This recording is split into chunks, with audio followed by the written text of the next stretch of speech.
దేవుని ప్రియులకు శుభములు. ఈ దినమందు దేవుని వాక్యాన్ని చదువుకుందాము. మత్తయి సువార్త 5వ అధ్యాయము 6వ వాక్యాన్ని మనం చదువుకున్నప్పుడు, నీతి కొరకు ఆకలి దప్పులు గలవారు ధన్యులు, వారు తృప్తిపరచబడుదురు.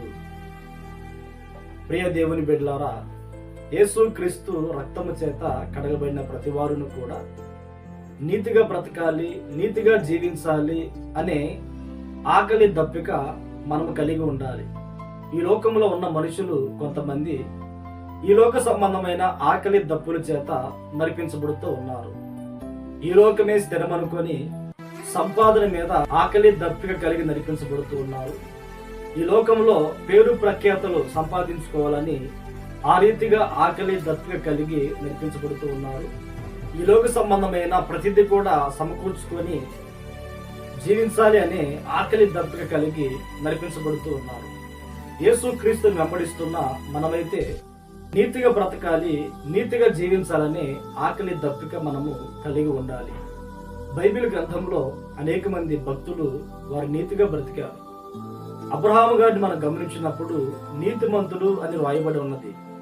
నీతిమంతుడు అని ఎందుకంటారు? నీతిగా బ్రతికినప్పుడే కదా. తన ప్రవర్తనలో నీతిగా బ్రతికాడు. దేవుని మాట విని, దేవునికి లోబడి, దేవుని విశ్వాసం ఉంచి ఈ లోకము శాశ్వతము కాదని పునాదులు కలిగిన పరలోక రాజ్యం అనే పట్టణం కొరకు ఎదురు చూచువాడు. భక్తుడైన దావీదు గారు కూడా నీతిగా జీవించాడు. దేవునికి ఇష్టడుగా బ్రతికాడు. దేవుణ్ణి సంతోషపెట్టే వ్యక్తిగా జీవించి ఉన్నాడు. దేవుని చిత్తమేదో ఎరిగి ఆ మార్గాలు నడుచుకోవడానికి ఇష్టపడేవాడు. తన బ్రతుకు దినములన్నిటా కూడా నీతిగా బ్రతికినట్లుగా మనం గమనిస్తూ ఉన్నాము. మనమందరం కూడా మన బ్రతుకు దినములన్నిటా నీతిగా బ్రతకాలనే ఆకలి దప్పిక మనకు ఉండాలి. అలా జీవించినప్పుడు మనము తృప్తిపరచబడతాము. ఆత్మీయంగా మనం తృప్తిగా ఉంటాము. ఈ లోకమందు కూడా మనము దేవుని చేత దీవించబడిన వారముగా ఉంటాము. తృప్తిగా బ్రతికే విధంగా మనకు సహాయం చేస్తారు. కనుక మనము నీతి కొరకు ఆకలి దప్పిక కలిగి ఈ లోకంలో బ్రతుకుదుముగాక. కనుక మన జీవితంలో మనకి ఎలాంటి ప్రతికూలమైన పరిస్థితులు వచ్చినప్పటికీ కూడా నీతిగా మనము ఈ లోకంలో జీవించి ఆయన చిత్తాన్ని సంపూర్ణంగా నెరవేర్చి పరచబడుదుముగాక. ప్రార్థన.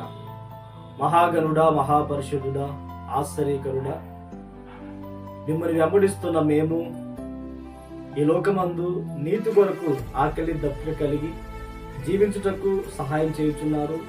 ఇంకనూ సహాయం అనుగ్రహించండి.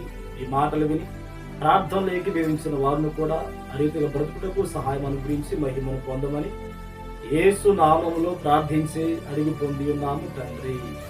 ఆమేన్, ఆమేన్. దేవుడు మిమ్మును ఆశీర్వదించునుగాక.